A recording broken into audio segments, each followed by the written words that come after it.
Welcome to the channel NCERT books. एक नई video में आप सबका एक बार फिर से स्वागत है। तो आज हम क्या पढ़ने जा रहे हैं? आज हम पढ़ने जा रहे हैं क्लास 8th की साइंस का second topic force and pressure chapter का, जो है forces are due to interaction. तो पिछली वीडियो में हमने क्या पढ़ा था? फोर्स, अ पुश और अ पुल। फोर्स के बारे में पढ़ा था कि फोर्स क्या होता है। तो आज हम पढ़ते हैं forces are due to interaction. जो फोर्स होती है वो कैसे होती है? इंटरेक्शन की वजह से। देखते हैं कैसे, इस टॉपिक का क्या मतलब है, देखते हैं। तो फर्स्ट पॉइंट क्या है? At least two objects must interact for a force to come into play. तो इस वीडियो में हम इसी बात को समझेंगे कि किसी भी ऑब्जेक्ट को फोर्स में आने के लिए किसी के साथ कांटेक्ट में आना ज़रूरी होता है। ठीक है, तो कुछ एग्जांपल्स के साथ इसको आगे डिस्कस करेंगे कि क्यों ज़रूरी होता है। तो देखिए, दो ऑब्जेक्ट्स को फोर्स में कांटेक्ट में आना ज़रूरी होता है। किसके लिए? फोर्स अगर हमको अप्लाई करनी है। ठीक है, मान लीजिए आपको किसी को धक्का मारना है, तो आप उसको धक्का तब तक नहीं मार सकते जब तक आप उसके कांटेक्ट में ना हो, जब तक आप उसे छुओ ना। ठीक है, जब तक आपका उसके साथ कांटेक्ट ना हो। तो आपको किसी को धक्का मारना है तो आप उससे बिना छुए धक्का मार सकते हो? नहीं, उससे बिना छुए फोर्स नहीं लगा सकते, उसको छूना ज़रूरी है। ठीक है, एक और पॉइंट देखते हैं इसी से रिलेटेड। तो दूसरा पॉइंट क्या है? N interaction of one object with another object results in a force between the two objects. क्या कह रहा है?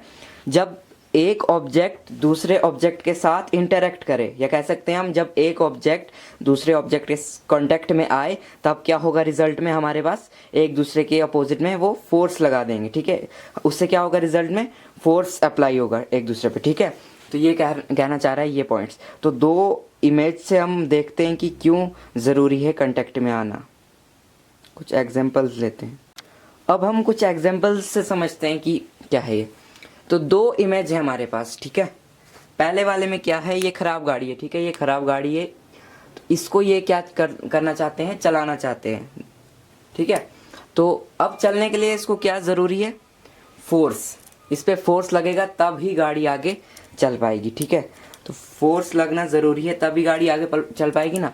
तो फोर्स लगाने के लिए अब ये आदमी खड़ा है, अब इसने इस गाड़ी को छुआ नहीं है, तो पॉसिबल होगा जब तक ये इसे छुएगा नहीं तब तक गाड़ी मूव करेगी नहीं, है ना। तो गाड़ी मूव नहीं करेगी जब तक वो उसके कांटेक्ट में ना आए। और दूसरी इमेज में जब उसने इसको छुआ, उसको धक्का मारा अपने हाथ से, इसके कांटेक्ट में आया, तब जाके गाड़ी क्या हुई? मूव हुई। तो इससे हमको क्या प्रूव होता है? फोर्स जो होती है कि किसी भी ऑब्जेक्ट को फोर्स लगाने के लिए उसके कांटेक्ट में आना ज़रूरी होता है। तो ये प्रूव हो गया हमारा topic, forces are due to interaction. जो फोर्सेस होती हैं वो किसकी वजह से होती हैं? इंटरेक्शन की वजह से, कांटेक्ट में आने की वजह से। तो इस वीडियो में बस इतना ही। तो अगली वीडियो में हम पढ़ेंगे अगला टॉपिक, जो क्या है? Exploring forces. ठीक है, तो इस वीडियो का लिंक हमने डिस्क्रिप्शन में दे दिया है, वहाँ से ये वीडियो आप देख सकते हैं। तो वीडियो अच्छी लगी हो तो लाइक, शेयर और सब्सक्राइब ज़रूर कीजिएगा। Thank you. तो मिलते हैं अगली वीडियो में। Bye bye, take care.